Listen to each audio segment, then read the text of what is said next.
Until a few months ago, Jair Bolsonaro's chances of making it to the presidency were slim. Now, his supporters call him the myth. A knife attack last month and the general disenchantment with the political class have propelled him to the presidency. Diante da ameaça de seguirmos por caminho. Finally, we will put our beloved Brazil above all else. This government will be one of constitution, democracy and freedom. This is a pledge, not of a party. It's not the vain, empty words of a man, but it's a promise to God. Freedom will make us a great nation. What happened today in the polling places was not the victory of a party, but rather the celebration of a country. Bolsonaro is a former army paratrooper and an admirer of Brazil's military dictatorship. He said that a good criminal is a dead criminal and has promised to clean the country of what he calls the red communist threat. His supporters say he's the man Brazil needs.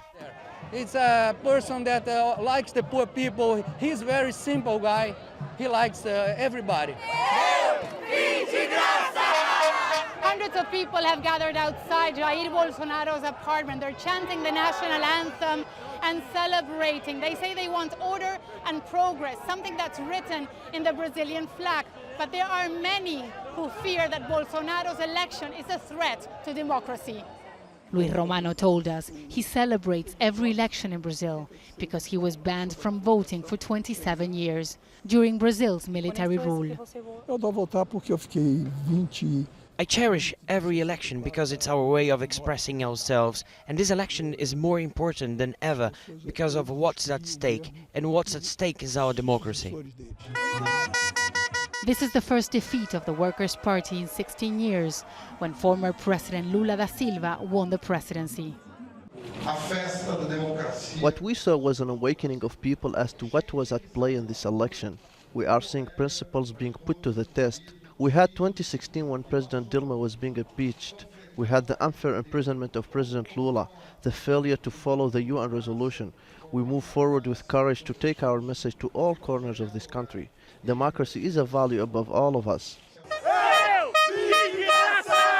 Bolsonaro has vowed to appoint former members of the military in cabinet and that he'll run the country with an iron fist.